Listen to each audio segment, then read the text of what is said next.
sebelum ditetapkan jadi tersangka mesti ada gelar, internal gelar, atau kalau misalnya ada pengacara dari tersangka, biasanya pengacara tersangka diikutkan untuk gelar. Itu lebih fairness. Kapan penyidik itu harus mengumpulkan alat bukti? Sebelum tersangka ditetapkan atau sesudah tersangka ditetapkan? Sebelum ditetapkan jadi tersangka mesti ada alat bukti. Apakah seseorang ditetapkan jadi tersangka wajib diperiksa terlebih dahulu atau bisa juga belakangan? Jadi seseorang ditetapkan sebagai tersangka, apakah yang pertama mungkin dia tertangkap tangan? Kalau dia tidak tertangkap tangan, mungkin ada laporan dari seseorang atau dari pengaduan yang mana si pelapor itu telah memberikan alat bukti yang lengkap kepada penyidik. Jadi kesimpulan saudara, apa harus diperiksa terlebih dahulu atau tidak si calon tersangka itu? Ya, semestinya biasanya di dalam hukum acara pidana itu ada saksi pelapor, dia datang ke Polda, Polres, Polsek ataupun ke kantor polisi, bikinlah dia laporan sebagaimana pasal 108 KUHP. Nah, setelah diperiksa oleh penyidik yang piket pada waktu itu, misalnya ada bagian konsultasi kriminal umum ataupun kriminal khusus, dan setelah itu diperiksa kriminal umum, ditandatangan oleh yang jaga pada waktu itu, dan dapatlah namanya surat laporan kepada si pelapor. Nah, hasil daripada itu diperiksa oleh unit-unit masing-masing. Jadi dari tempat pelaporan 108 tadi dibuang ke belakang atau dipindahkan ke belakang dan jatuhlah pada unit harda atau jatuhan keras atau apa. Nah, di situ mulai seminggu sampai 2 minggu kemudian dipanggillah si pelapor tadi. Setelah pelapor dipanggil saksi-saksinya yang lebih lengkap. Nah, kalau misal polisi tidak yakin, maka dipanggillah ahli ikut. Nah, setelah itu sudah banyak yang diperiksa sebagai saksi ataupun sudah ada ahli, maka sebelum ditetapkan jadi tersangka, maka penyidik mesti mengadakan gelar sebagaimana Perkap nomor 16 tahun 2019 pasal 25 kalau. Apa syarat-syarat seseorang dikatakan DPO, masuk dalam kategori DPO? Seseorang kalau dikatakan sebagai DPO, dia dipanggil tidak pernah datang kepada penyidik, dan penyidik sudah capek mencarinya, tidak ketemu-ketemu, maka diterbitkanlah DPO yang mulia. Apakah pemanggilan itu bersifat imperatif? Ya, pemanggilan imperatif. Berapa kali? Ya, paling minimum 2 kali. Saudara bilang imperatif, apakah ada dasar hukumnya terkait hal tersebut? Gimana yang mulia? Ada dasar hukumnya terkait dengan harus ada pemanggilan? Ya, mesti ada pemanggilan di dalam KUHP. Dalam KUHP? Ya. Dalam pasal apa, Pak? Lupa saya yang. Lupa ya, mengenai pasalnya. Yang jelas menurut saudara harus ada ada dasar pemanggilan. hukum. Iya. 2 kali minimal. Iya. 2 kali minimal. Setelah itu? Kalau tidak ada dipanggil tidak datang, itu kan kewenangan daripada penyidik, dia bisa menjemput si tersangka atau saksi ataupun apa juga. Oke. Sekarang dalam pra peradilan ada berapa macam putusan yang bisa dijatuhkan oleh hakim? Yang bisa dijatuhkan oleh hakim tuh masalah penetapan sebagai tersangka, salah penahanan, salah penangkapan, dan salah penyitaan. Cara ininya apa? Putusannya jenisnya misalnya, apakah putusan dikabulkan, ditolak, atau ada yang lain lagi? Putusan dikabulkan, ditolak, atau tidak dapat diterima. Ada 3. Ya. Ditolak, dikabulkan, tidak dapat diterima. Kalau dikabulkan dan ditolak udah jelas lah ya. Ya. Nah, sekarang yang tidak dapat diterima itu apa? Kalau tidak dapat diterima itu materi yang diajukan oleh pemohon tuh tidak connect dengan pasal-pasal di dalam pasal 77 sampai pasal 85 KUHP. Tidak connect. Atau sesuatu permohonan atau gugatan yang kabur bisa juga jadi alasan? Iya, bisa permohonannya obscurable gitu. Nah, terkait obscurable dari permohonan pra peradilan, apa sih obscurable dalam permohonan pra peradilan? Jadi misalnya obscurable dalam permohonan pra peradilan, umpamanya bahwa salah penangkapan, salah orangnya, atau misalnya salah penyitaan karena waktu penyitaan penyidik tidak ada izin pengadilan, atau salah subjek hukum yang mau ditangkap atau yang mau ditempatkan jadi tersangka tuh orangnya tidak betul, umpamanya kasus Sengkon dan Kata yang pernah dulu almarhum. Kalau dalam permohonan pra-peradilan mencampur adukan antara materi pra-peradilan dengan materi pokok perkara, apakah itu juga disebut dengan obscure libel? Ya. Menurut ahli? Ya betul. Menurut ahli ya seperti itu ya. Terkait dengan masalah pelaku atau bukan pelaku, apakah menjadi ranah dari hakim pra-peradilan? Bukan. Bukan. Terkait dengan bersalah atau tidak bersalah, apakah masuk dalam ranah pengadilan pra-peradilan? Bukan. Terkait dengan error in persona, apakah termasuk wewenang dari hakim peradilan? Bukan. Bukan.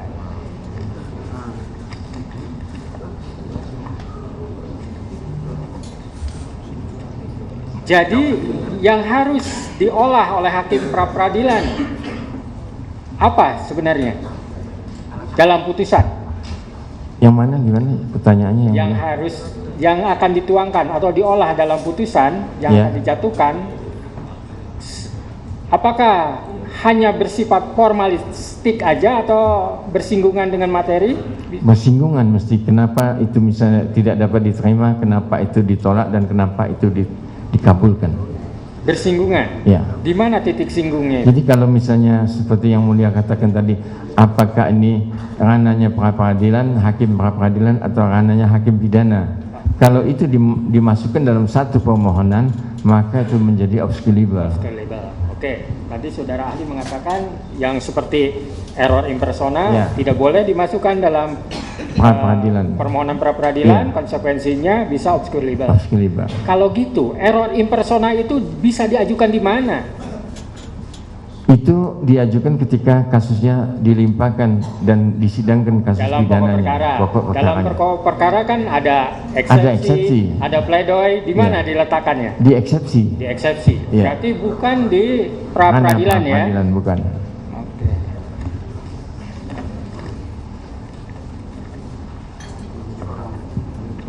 Silakan dari pemohon untuk mengajukan pertanyaan. Enggak.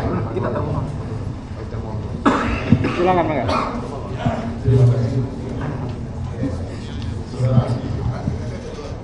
Saudara mengatakan bahwa salah orang begitu menjadi domain pra-peradilan. Yang saya ingin menanyakan, kalau seumpamanya ada orang yang kemudian juga bahwa dia pelakunya, tapi bahwasanya dia bukan pelaku, apakah dia bisa dimasukkan dalam pra-peradilan? Salah tangkapnya itu, iya. Bisa kalau dia salah tangkap, salah tahan, salah sita, salah menetapkan sebagai tersangka. Bisa.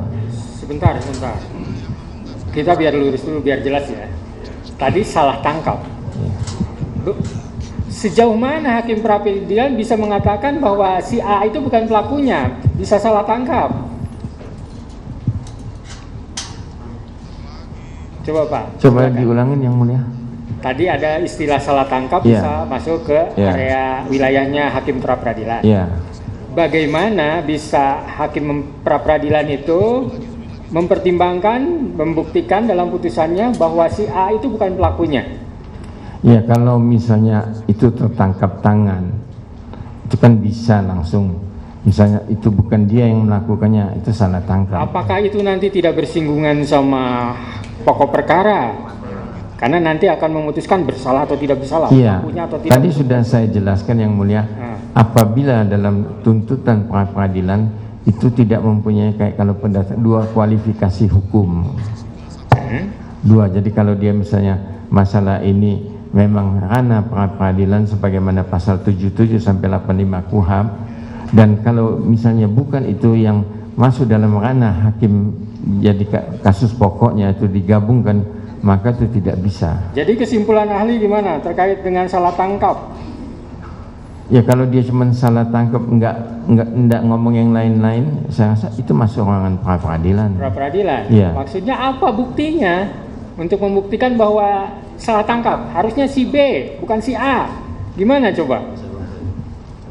Apakah itu tidak masuk ke pembuktian? Membuktikan bahwa nanti akan terkait dengan unsur barang siapa? Ya, kalau itu penyidiknya salah tangkap, mestinya kuasa hukum atau keluarga itu ngasih tahu, Pak, bahwa itu bukannya, kasus ini bukan si A yang melakukannya. Kenapa si A-nya ditangkap? Nah, itu kan masuk ke pembuktian maksudnya, Pak. Ya, tapi belum sidang pokoknya belum mulai yang mulia. Nah, misalnya di saya kata ini misalnya ini bukan si A pelakunya tapi si B. Nah, untuk meyakinkan saya bahwa pelakunya si B gimana? Nah, itu kan saya bilang dengan letter aja, dengan surat yang mulia. Jadi pemohon atau kuasanya tulis surat kepada penyidik, Pak, Bapak salah tangkap, Pak, yang melakukan ini bukan si A. Nah, ini saksinya dengan lengkap diajukan saksi-saksi, boleh di BAP saksi-saksinya bahwa itu bukan dia. Nah, terkait dengan saksi-saksi itu, apakah itu tidak masuk ke pokok perkara, Pak? Bukan formalitas. Sementara hakim itu hanya formalitas. Iya, itu belum sidang yang mulia. Belum sidang? Iya. Ini lagi berbicara tentang sidang, Pak? Iya, belum sidang. Jadi waktu itu, jadi si yang merasa keluarganya ditangkap atau kuasa hukumnya, dia ajukan objection kepada polisinya, kepada penyidik. Sekarang taruhlah masuk ke persidangan seperti yang perkara ini kan. Nah, gimana mensikapinya? Kalau misalnya sudah masuk dalam persidangan, itu permohonan tadi tidak bisa punya dua kualifikasi hukum yang mulia. Jadi kalau misalnya dia salah tangkap aja yang diproses. Kalau dia salah tahan aja permohonannya. Atau kalau dia salah sita atau salah sebagai penetapan tersangka, 1 poin, nggak bisa 2 poin atau 3 poin diborong sekaligus. Jadi salah tangkap kesimpulan saudara gimana? Pra-peradilan atau pokok perkara? Jadi kalau misalnya ketahuan salah tangkap itu, kan pembuktinya mestinya di dalam pokok perkara itu. Sudah diperiksa saksi-saksi segalanya, ketahuan bahwa penyidik itu salah tangkap. Tapi kalau awal misalnya salah tangkap masuk dalam pra-peradilan, nanti kan obscurable itu yang mulia. Gitu ya pendapat ahli, kalau dimasukkan ke pra-peradilan malah obscurable karena seyogianya harus melalui pokok perkara atau setidaknya sebelum digelar sudah ada komplain gitu. Iya, sudah ada objection, ada komplain kepada penyidik. Di luar sarana dari persidangan. Iya, di luar itu. Oke, silakan lanjutkan. Ya, saudara, yang saya ingin menanyakan bahwa sudah satu sama kamu setelah dibuatkan perluasan seperti saudara tadi menyampaikan. Iya. Penetapan tersangka. Nah, penetapan tersangka ini ketika dikaitkan dengan terjadinya error impersonal atau salah tangkap, apakah penetapan tersangka ini bukan merupakan dari penetapan tersangka tersebut? Ya, PH.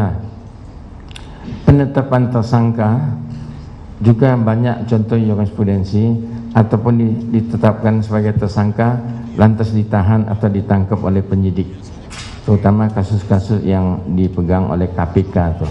Nah, itu memang termasuk ranah pra-peradilan. Ya. Saya ingin menegaskan bahwa salah tangkap supaya kita dapat gambaran tegas bahwa salah tangkap itu adalah ranah dari pra-peradilan. Betul. Masuk dalam lingkup penetapan tersangka ya. Iya.